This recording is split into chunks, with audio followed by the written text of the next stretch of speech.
주님의 기쁨 되기 원하네.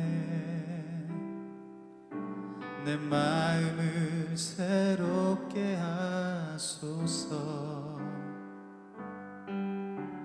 새 부대가 되게 하여 주사 주님의 빛 비추게 하소서. 내가 원하는 한 가지 주님의 기쁨이 되는 것. 내가 원하는 한 가지 주님의 기쁨이 되는 것. 겸손히 내 마음 드립니다. 나의 모든 것 받으소서. 나의 맘 깨끗게 씻어주사 주의 길로 행하게 하소서.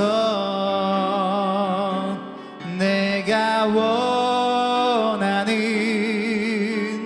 한 가지 주님의 기쁨이 되는 것. 내가 원하는 한 가지 주님의 기쁨이 되는 것. 내가 원하는 한 가지 주님의 기쁨이 되는 것. 내가 원하는 한 가지 주님의 기쁨이 되는 것.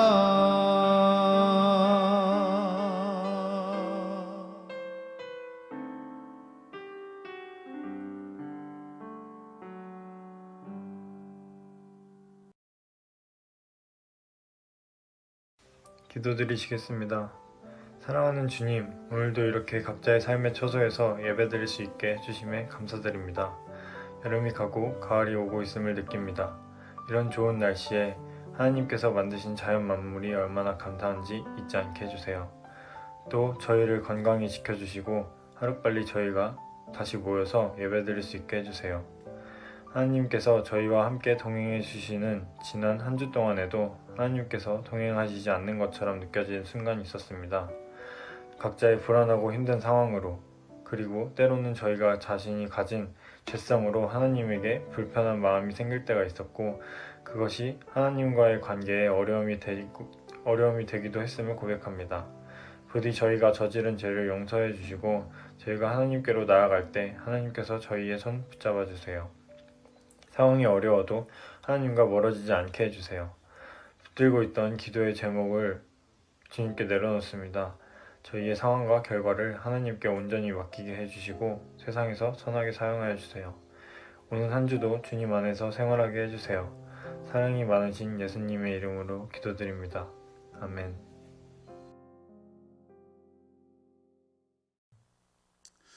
할렐루야. 거룩하고 복된 주일 각자의 자리에서 예배하는 모든 우함의 청년들에게 우리 하나님의 놀라운 은혜가 충만하게 임하기를 주님의 이름으로 간절히 축원합니다. 우리는 계속해서 사회 정부 방침에 따라서 각자의 그 자리에서 영상으로 예배를 드리고 있습니다. 하루속히 우리가 얼굴 보면서 예배할 수 없는 날이 있도록 정부를 위해서, 이 나라의 민족을 위해서, 교회를 위해서 기도하는 저와 여러분들이 되기를 간절히 소망합니다. 지난주부터 계속해서 레위기에서 드려지는 제사에 대해서 알아보고 그 제사를 통하여서 주신 하나님의 은혜를 서로 나누고 있습니다. 여러분들 계속해서 보았듯이 우리 하나님께서 가장 싫어하는 것이 무엇이냐면 그것은 바로 죄다라고 레위기에서 이야기하고 있죠. 그리고 죄와 죄인을 향하여서 우리 하나님은 그저 가만히 계시는 것이 아니라 진노하신다라고 말씀에서 이야기하고 있어요. 그래서 우리가 그 진노를 달래기 위하여서 제사가 필요한데, 예배가 필요한데, 그 제사 가운데, 예배 가운데 무엇이 필요하냐? 바로 제물이 필요하다라고 이야기하고 있죠. 그 온전하게 드린, 흠없이 내어드린 제물을 우리 주님께 내어드리고 그것을 태울 때에 나는 향기가 니오하으, 향기로운 냄새다라고 이야기하고 있습니다. 그 향기로운 냄새는 죄인이 진심으로 하나님 앞에 엎드릴 때 나온다라고 이야기하죠. 우리가 지금 드리고 있는 예배 가운데 그곳이 어디이든지 간에 그곳에 하나님께 허락하신 향기로운 냄새 니오하으가 온전히 넘쳐나기를 주님의 이름으로 간절히 소원합니다. 여러분들이 지금 무엇을 하든지 간에 지금 하고 있는 모든 것들을 다 내려놓고 오직 주님 한 분만을 바라보면서 예배할 때에 그 예배 가운데 우리 주님께서 온전히 임재하여 주시고 함께 하여 주신다라는 것을 반드시 믿으시기를 바랍니다. 요즘 이 세상 가운데 이 말이 필요하지 않나라는 생각이 들어요. 그 말이 뭐냐면 슬프면 나누면 절감이 되고 기쁨은 나누면 배가 된다라는 단어 여러분들 많이 들어보셨죠? 어려움은 혼자 이겨내는 것이 아니라 함께 나눌 때에 절감이 되고, 기쁨은 혼자 누릴 때에 배가 되는 것이 아니라 서로 나눌 때에 배가 된다라는 뜻입니다. 코로나와 같은 이 시대 가운데 필요한 말이 아닌가라는 생각이 들어요. 어려움 가운데, 아픔 가운데 힘들어한 사람들이 있다면 그들을 찾아가 위로하고 사랑을 나눌 때에 그들의 아픔과 슬픔이 반으로 줄어들게 되고, 또한 그들의 기쁨과 감사가 넘치면 그곳에 찾아가 함께 나눌 때에 그 기쁨과 감사가 배로 넘쳐서 그 넘침을 통하여서 많은 사람들이 또 행복을 누릴 수 있는 것 아닌가라는 생각을 해보게 됩니다. 이러한 기쁨과 슬픔을 나누고 서로 함께 누리는 것, 오늘 본문에서는 특별히 이것을 무엇이라고 이야기하냐면 화목제사에 대해서 이야기하고 있는데요, 그 화목죄를 헬라어로 이야기하면 쉘라임이라고 이야기합니다. 쉘라임이라고 이야기하는데 그 뜻은 평화입니다. 평화. 우리가 잘 알고 있는 것처럼 샬롬 이렇게 인사하잖아요. 그것이 무슨 뜻일까요? 평화가 함께하기를, 하나님의 평강이 함께하기를 빕니다라는 뜻으로 우리가 샬롬 하면서 인사하는 것처럼 쉘라밈은 평화를 이야기하는 복수의 뜻을 가지고 있습니다. 우리가 레위기에서 보는 많은 제사들은 다 단수로 쓰여지는데 이 화목제만 복수로 쓰여지고 있습니다. 왜냐하면 화목이라는 단어, 이 평화라는 단어는 절대로 혼자 쓰여질 수가 있는 단어가 아니기 때문입니다. 혼자가 아니라 서로 평화를 원할 때에, 서로 평강의 은혜를 나누기를 원할 때에 드리는 제사가 화목제사였기 때문이었습니다. 예를 들어서 하나님과 이스라엘 관계가 깨졌을 때에 그 깨진 관계를 회복하기 위해서 드렸던 제사가 화목제사였어요. 그리고 이스라엘과 이스라엘, 사람과 사람 사이에서 관계가 깨져서 회복을 원할 때에 드렸던 제사도 화목제사였다라는 것입니다. 이렇듯이 화목제사의 가장 큰 역할이 무엇이었냐면 깨어진 것을 다시 붙이는 것, 갈라졌던 것을 다시 화목케 하는 것이 이 화목제사의 역할이었습니다. 더 나아가 회복시키는 것이었죠. 갈라진 것을, 깨어진 것을 회복시키는 것이 바로 이 화목제사의 역할이었어요.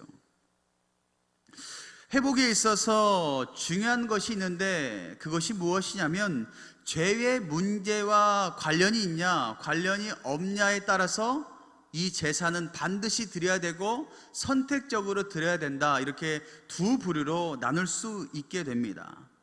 만약 죄와 관련이 있는 것, 무엇이 있을까요? 하나님과 나 사이를 가로막는 죄로 인하여서 하나님과 내 사이가 깨어졌다면 무엇이 필요하다고요? 반드시 화목제사가 필요하다라는 겁니다. 하나님과의 관계에 있어서는 선택이 아니라 필수적으로 꼭 필요한 것이 바로 화목 제사였습니다. 그런데 죄가 아니라 죄와 관련이 없는 화목제는 선택일 수가 있는데요. 그 종류가 무엇이냐면 감사제, 서원제, 자원제 이렇게 세 가지로 들 수가 있었습니다. 말 그대로 감사제는 하나님께서 말 그대로 이루어 주신 구원의 감사함이 있을 때에 드려지는 예배였어요. 제사였어요. 그리고 서원제는 약속한 것, 서원한 것에 대해서 이루어 주심의 감사함이 있을 때 드리는 예배였고요. 자원제는 예상하지 못한 하나님께서 부어주신 그 은혜가 있다면 내가 자원해서 하나님께 드리는 것을 자원제라고 이야기했습니다. 죄와 관계가 없는 화목제는 하나님께서 베풀어 주신 은혜에 감사함으로 하나님의 나라의 역사 가운데 사용되기를 서원하는 것으로 헌신과 봉사의 삶을 살겠다라는 그 고백의 의미로 이 화목제를 드렸습니다. 여러분, 그렇다면 우리가 드리는 예배 가운데 필요한 것이 과연 무엇일까요? 우리가 드려지고 있는 그 예배 가운데 과연 무엇이 꼭 필요할까요? 제가 기도하고 생각하는 것 가운데 꼭 필요한 것이 무엇인가 이렇게 생각해 보니 다른 것이 아니라 하나님과의 관계가 회복되는 것이 먼저가 돼야 되지 않을까. 그 회복을 통해서 쉘라밈, 그 예배 가운데 평화가 넘쳐야 되지 않을까라는 생각을 해보게 됩니다. 그 예배 가운데 그리고 그 평화가 하나님의 은혜가 풍성하게 넘치게 되면 그 평화를 가지고 세상 가운데 많은 사람들에게 나누어 줄 수 있지 않을까라는 생각을 해보게 됩니다. 그 샬롬, 그 쉘라민의 평화는 나 혼자 누리는 것이 아니라 하나님과 나와의 관계, 그리고 나와 다른 사람들의 관계에서 평강이, 샬롬이 넘쳐나야 된다는 것을 여러분들 꼭 기억하시기를 바랍니다. 그렇다면 우리가 읽은 이 말씀 가운데 이 화목제에서 중요하게 여겼던 것 중에 하나가 무엇이었냐면 공동 식사였어요. 우리가 지금도 예배를 드리고 난 다음에 보면 꼭 같이 식사를 하잖아요. 셀 모임을 마치고 나서도 식사를 많이 하는 경우가 있습니다. 이렇게 화목제를 드리고 난 이후에 공동 식사가 왜 중요하냐, 우리가 한번 살펴보았으면 좋겠습니다. 여러분들이 계속해서 보셔서 아는 것처럼 제사마다 드려진 제물을 처리하는 방법은 각기 다 달랐습니다. 특별히 번제, 불로 다 드려지는 그 제사는 모든 것이 다 태워짐으로 아무것도 남지가 않았습니다. 그러나 우리가 오늘 본 그 화목제는 제물의 일부만 태워지고 가슴과 뒷다리를 제사장이 취하게 되고, 그리고 그 제사장이 취하고 난 나머지 그 모든 것들을 제사인들이 함께 나누어 먹을 수가 있었습니다. 실제로 화목제에서 태워지는 것은 그 제물의 내장이었어요. 내장과 그 내장에서 나오는 기름들이 태워지는 것이었고, 실제로 남는 것, 제사를 드린 사람이 먹을 수 있는 것은 고기 부분이 많이 남아서 그것을 먹을 수가 있었습니다. 이렇게 제사를 드리고 난 이후에 남은 고기를 제사인과 주변 사람들이 다 나누어 먹는 이유가 무엇이냐면, 우리 하나님과 나 사이에 깨어졌던 것들, 모든 깨어졌던 것들이 다 회복되고 언약의 관계가 다시 발전하게 되었다라는 것을, 다시 언약의 관계가 회복되었다라는 것을 하나님께서 보여주시면서 하나님의 기쁨 가운데 주시는 선물이다라는 것을 이야기하는 것입니다. 이 공동 식사로 인하여서 하나님과의 관계뿐만 아니라 이스라엘과 이스라엘, 사람과 사람 사이의 관계가 깨어지고 나누어지고 분열되는 것이 아니라 쉘라밈, 평화가 충만하게 넘치는 관계가 되었으면 좋겠다라는 것을 우리 하나님께서는 말씀하고 계시는 겁니다. 우리가 성만찬에서 먹고 마시는 떡과 포도주의 기초가 어디였냐면 바로 유월절 제사에서 온 것이거든요. 다시 말해서 그리스도의 고난과 죽음으로 우리 하나님께서 우리에게 무엇을 주셨습니까? 생명을 선물로 주신 것에 대한 상징으로 우리는 성만창에서 날마다 먹고 마시며 예수 그리스도의 그 은혜를 기념하잖아요. 그와 마찬가지로 이 제사를 마치고 명확하게 기억해야 될 것이 무엇이냐면 하나님과의 화목의 감사함을 나누는 것이다 라는 것을 꼭 기억해야 된다라는 겁니다. 화목제는 그 화목제를 통하여서 하나님과 우리 사이에 깨졌던 것이 회복됨에 감사를 누리는 것이고, 그 회복을 통하여서 주시는 그 평화를 나만 누리는 것이 아니라 내 주변의 모든 사람들도 함께 누렸으면 좋겠다라는 그 하나님의 뜻이다라는 것을 우리는 꼭 기억해야 됩니다. 그렇기에 공동식사는 어떤 마음으로 드려야 됩니까? 기쁨으로, 감사함으로. 그 식사 가운데 평화가 넘쳐야 돼요. 그런데 우리는 어때요? 예배를 드리고 난 이후에 공동식사, 셀 모임을 한 이후에 공동식사 가운데 평화가 넘치세요? 그 평화보다 어떤 게 더 넘치는 것 같아요? 다른 사람을 비방하고 다른 사람의 흉을 보고 이런 것들, 부정적인 것들을 나누는데 공동식사가 혹여나 이용되고 있지는 않나 한번 살펴보았으면 좋겠습니다. 화목제를 드리고 난 이후의 공동식사는 다른 사람을 비난하고 비판하고 부정적으로 서로 이야기하라라고 주신 하나님의 축복이 아니라, 그 화목제사를 드리고 난 이후의 식사를 통하여 하나님과 나 사이에 끊어졌던 관계를 회복시켜 주신 하나님의 은혜를 감사하며 고백하는 그 자리, 그 평화를 서로 나누는 자리라는 것을 꼭 기억하시고, 제발 공동식사의 그 뜻을 우리가 온전히 깨달았으면 좋겠습니다. 계속해서 여러분들 기억해야 될 것이 무엇이냐면, 하나님과 그리스도의, 예수 그리스도의 가장 큰 목적, 가장 원하시는 것이 무엇인지를 우리는 화목제를 통해서 좀 알았으면 좋겠습니다. 그것이 무엇이겠어요? 바로 구원이십니다. 다른 것이 아니세요. 모든 사람들이 성공하고 축복받고 장수하고 하나님의 교회를 크게 짓고 많은 사람들이 모이는 것, 그런 것을 원하시는 것이 아니라 구원을 원하세요. 길 잃어버린 단 한 명의 양이라도 구원받는 것을 우리 하나님께서는 원하십니다. 그래서 하나님께서 날마다 기대하고 있으세요. 믿는 그리스도인, 나 같은 사람이 믿음의 분량이 장성하여서 성숙해지기를 날마다 원하세요.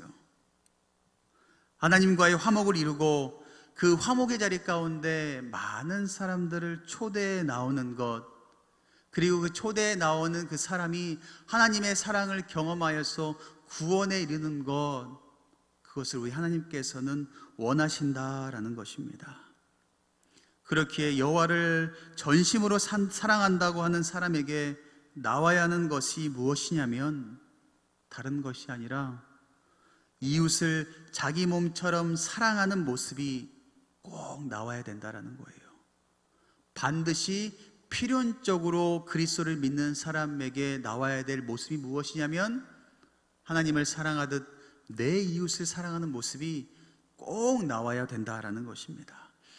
마태복음 22장 37절과 40절 말씀에 하나님께서 주신 가장 큰 계명이 이 계명입니다.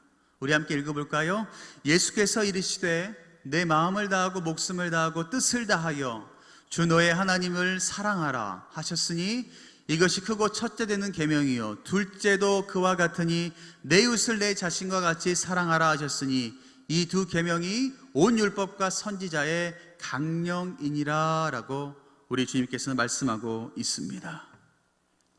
하나님께서 주신 가장 큰 계명은 하나님을 사랑하는 것, 두 번째 계명은 하나님을 사랑하듯 이웃을 사랑하는 것이 하나님께서 원하시는 것이었습니다. 요즘 세상을 보면, 뉴스를 보면 코로나로 인해서 많이 힘들어하고 아파하는 것을 볼 수 있습니다. 문을 닫는 가게들도 너무나 많이 있고요, 밤에 보면 돌아다니는 사람도 아무도 없는 것 같습니다. 그리고 사람을 만나는 것을 또한 극히 두려워합니다. 사랑이라는 단어는 다 사라지고 견제하고 의심하고 의심하는 눈으로 서로를 이렇게 바라보는 것 같아서 가슴이 아플 때가 한두 번이 아니에요. 요즘에는 신종 단어로 교파라치라는 단어도 나오더라고요. 파파라치와 교회의 합성어인데 무슨 뜻이겠어요? 교회가 예배를 드리나 안 드리나 몰래 와서 사진을 찍고 그것을 신고해서 포상금을 받으려는 사람들이 우후죽순 많이 일어난다라고 이야기하고 있어요. 그런데 신고 포상금이 없는데도 불구하고 가짜 뉴스를 보고 많은 사람들이 교회에 와서 교회 예배 드리나 안 드리나 이렇게 감시하는 사람들이 많이 있더라고요. 심지어는 지난주에 제가 이 학교 앞에서 아이들과 이렇게 놀고 있는데 어떤 사람이 카메라 들고 이렇게 오는 거예요. 뭘 하나 이렇게 봤더니 마스크를 쓰고 있나 안 쓰고 있는 사람을 이렇게 카메라로 막 찍고 있더라고요. 많은 사람들이 사랑을 나누는 것이 아니라 의심의 눈으로, 의심의 눈초리로 사람들을 판단하고 바라보는 현상이 요즘 많이 나타나고 있습니다. 사랑이 없고요, 강팍해져만 가고 있는 것 같습니다.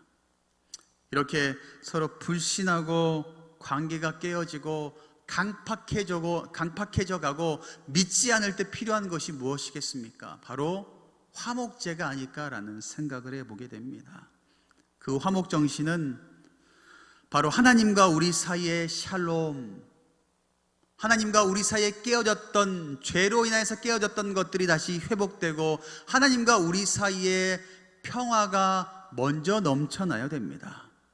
그리고 그 다음 그 평화를 통해 얻은 그 사랑을 믿지 않는 모든 사람들을 초대하여서 나눌 때에 그 샬롬의 은혜가 넘쳐나게 된다라는 것을 여러분들 꼭 기억해야 됩니다. 그렇게 우리에게 가장 필요한 것이 뭐겠습니까? 하나님과 나 사이가 먼저 건전한가? 하나님과 내가 먼저 거룩한 관계를 유지하고 있나? 이것을 먼저 점검해야 되고요. 그 점검함을 통하여서 온전히 나아가게 된다면 하나님께서 여러분들에게 쉘라밈, 평화를 더하여 주실 줄 믿습니다. 사랑하는 우아미 모든 청년 여러분, 하나님을 사랑한다라고 이야기하면서 이웃을 사랑하지 않는 것은 어불성설입니다. 하나님을 사랑한다라고 진짜 고백하는 믿음의 사람들은 말하지 않아도 이웃의 그 아픔을 아파하고 그들에게 사랑을 전하려고 노력합니다.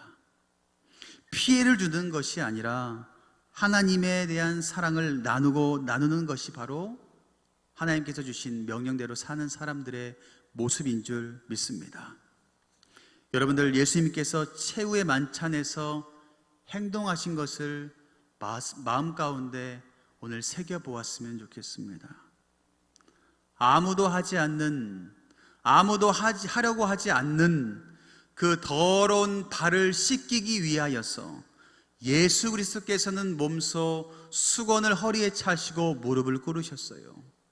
그 당시에, 로마 당시에 집에 손님이 찾아왔을 때에 발을 닦아주는 풍습이 있었는데 그 발을 닦는 것을 누가 했냐면 집안에 가장 하찮은 사람, 하찮은 하인들이 하는 것이었어요. 그런데 예수님께서 모이신 그 성만찬 자리 가운데 아무도 그 역할을 감당하지 않았습니다. 그 제자들이 서로 눈치만 봐요. 내가 왜 발을 닦아줘야 돼? 제가 닦아주겠지. 제가 하겠지. 제가 나보다 높은데 내가 왜 발을 닦아줘야 돼? 하찮은 것이 나는 것을 내가 왜 해야 돼? 서로 눈치만 보고 있을 때에 예수님께서 아무 말씀하지 않으시고 다가가 그들의 발을 닦아주셨습니다. 예수님께서는 아무 말도 하지 않으시고 몸소 행동하셨어요. 겸손함으로, 낮아지심으로 행동하셨다는 것을 여러분들 꼭 기억하시기를 바랍니다. 요즘 세상 가운데 하나님 믿는다라고 이야기하면 손가락질이에요. 그 손가락질을 우리가 보면서 깨닫는 것이 있다면 우리는 그 깨닫는 대로 행동해야 되지 않겠습니까? 예수님께서 성만찬에서 하셨던 그 모습 그대로 우리도 세상 가운데 빛도 없이 이름도 없이 조용하게 맡겨진 모습 그대로 겸손함으로 나아간다면 그 겸손함의 사랑이 심기어져 하나님의 사랑이, 하나님의 그 평강이, 평화가 이 땅 가운데 흘러 넘쳐나게 되지 않을까라는 생각을 해보게 됩니다. 히브리서 13장 16절에 이렇게 이야기하고 있어요. 오직 선을 행함과 서로 나누어 주기를 잊지 말라. 하나님은 이 같은 제사를 기뻐하시느니라 라고 말씀하고 있습니다. 이 시대 진짜 그리스도인들이 드려야 할 진짜 예배에 모범을 보여주는 구절이 아닌가라는 생각을 해보게 됩니다. 지금도 많은 사람들이, 많은 그리스도인들이, 교회들이 이 일을 감당하고 있습니다. 빛도 없이 이름도 없이 섬기고 있는 사람들이 너무나 많이 있습니다. 그럼에도 불구하고 많은 사람들이 그리스도인들을 믿지 않고 교회를 믿지 않고 있지요. 그럼에도 불구하고 우리는 묵묵히 그 일을 감당해야 돼요. 왜요? 하나님을 사랑하기 때문이지요. 하나님을 사랑하기 때문에 그 일을 잘 감당한다면, 묵묵히 그 일을 감당한다면 우리 하나님께서 허락하시는 샬람임, 그 하나님의 평화가 여러분들 통하여서 그 자리에서 흘러가게 될 줄 믿습니다. 오늘도 맡겨진 사명 따라, 맡겨진 그 말씀 따라 순종하여 하나님께서 주시는 그 평화를 누리며 나누며 사는 저와 여러분들 되시기를 주님의 이름으로 간절히 축원합니다. 기도하겠습니다. 사랑과 은혜가 충만하신 하나님, 은혜를 감사드립니다. 거룩하고 복된 주일 우리 하나님께 나와 예배할 수 있도록 은혜를 더하여 주심을 감사합니다. 하나님, 오늘 드려진 이 예배가 화목제가 되기를 소원합니다. 하나님과 나 사이에 끊어졌던 것들이 있다면 회복시켜 주시고, 그 회복의 은혜를 통하여 주시는 평화의 은혜가 나에게 충만하게 임할 수 있도록 온전히 인도하여 주시옵소서. 그 평화를 가지고 세상 사람들과 나누어 하나님의 그 평화가 온 사람들에게 전하여져 하나님께서 허락하신 구원의 역사가 온전히 이루어질 수 있도록 축복하여 주시옵소서. 이 시간 예물 드린 손길들이 있사오니 하나님께서 그 예물 축복하여 주시고, 우리 하나님께 베풀고 나누어도 부족하지 않도록 만배의 은혜를 더하여 주시옵소서. 이 나라 민족 전 세계를 기억하여 주시고, 아파하는 영혼들 주님 찾아가 주시고 친히 만져주시사 그들의 눈물을 닦아주시고, 전 세계 가운데 퍼져 있는 모든 질병들 하나님의 때에 하나님의 방법으로 깨끗하게 씻겨 고쳐 주시옵소서. 이제는 우리 주 예수 그리스도의 은혜와 하나님의 무한하신 사랑하심과 성령님의 감화감동 치유회복 능력 주시는 역사가 이제는 하나님께서 주시는 그 샬롬 평화를 날마다 누리며 그 평화를 세상 사람들에게 전하겠다라고 고백하는 모든 우함의 백성들 머리 위에와 그들의 생업과 학업과 이 나라 민족과 열방과 주님께서 핏값으로 세우신 몸된 교회 위에 이제로부터 영원까지 함께 하시기를 간절히 축원하옵나이다. 아멘.